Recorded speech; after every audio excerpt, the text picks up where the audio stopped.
There was a day that I became wealthy. I'll tell you the day, I know that day I was rich. I was broke, I was pissed, I was angry at everybody else but who? Myself.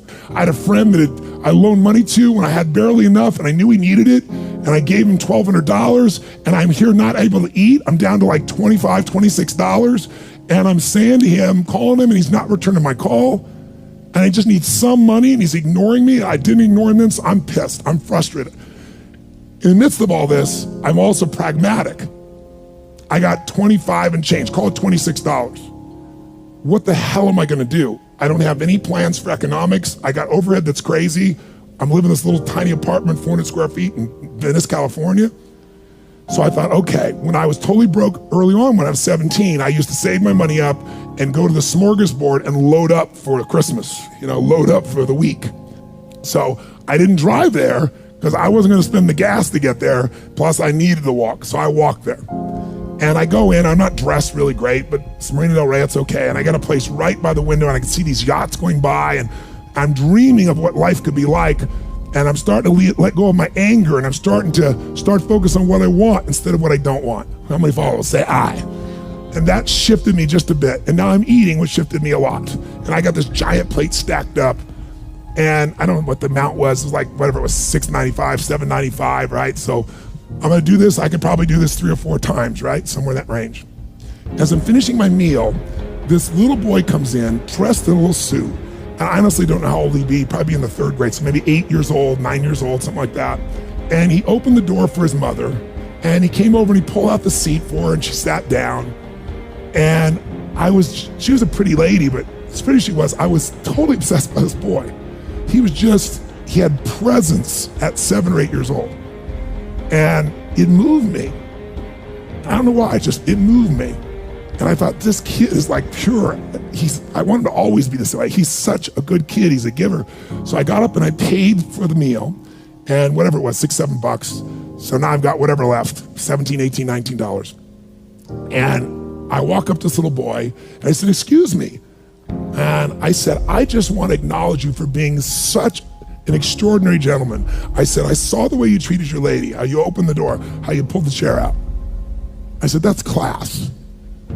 I said, my name's Tony, what's yours? I don't honestly remember his name, Charlie or something. And he looked up at me and I said, Charlie? I said, that's amazing, taking your date out for a lunch like this. He goes, well, actually, she's my mom. And I said, that's even more cool. And he said, oh, but I'm not taking her lunch because I think he said he was 8. I said, oh, yes, you are. I had no plan for this. I just reached in my pocket, I took all the money I had left, $17, $18, $19, and I put it on the table. I said, you're taking her to lunch. He looked up at me and he goes, I can't take that. I said, sure you can. He said, why? Because I'm bigger than you are. And he smiled real big, and I didn't even look at his mom. I just turned and walked away. And I didn't walk out of that door. I flew home. I should have been freaking out. How the fuck am I gonna eat? But I didn't.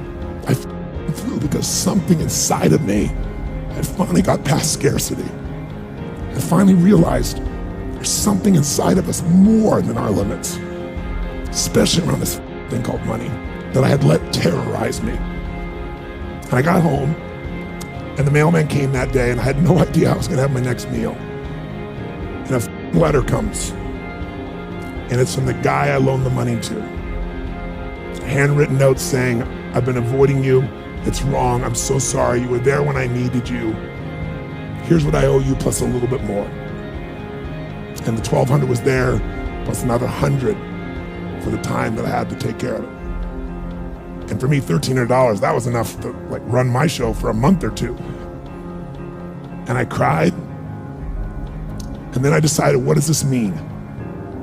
And I thought, this means that whenever you give, it's always gonna come back, so you don't have to ever think about that again. Just give. And the rewards will be greater than you can ever imagine. I don't know if that's coincidence, but I decided to believe that day was a blessing when I became rich. And I can tell you honestly, I've had tough days in my life, economically, emotionally, like all of us, but I've never gone back to that. Scarcity, I never will. The secret to living is giving. Do it when you don't have it, and I promise you, scarcity will leave your life.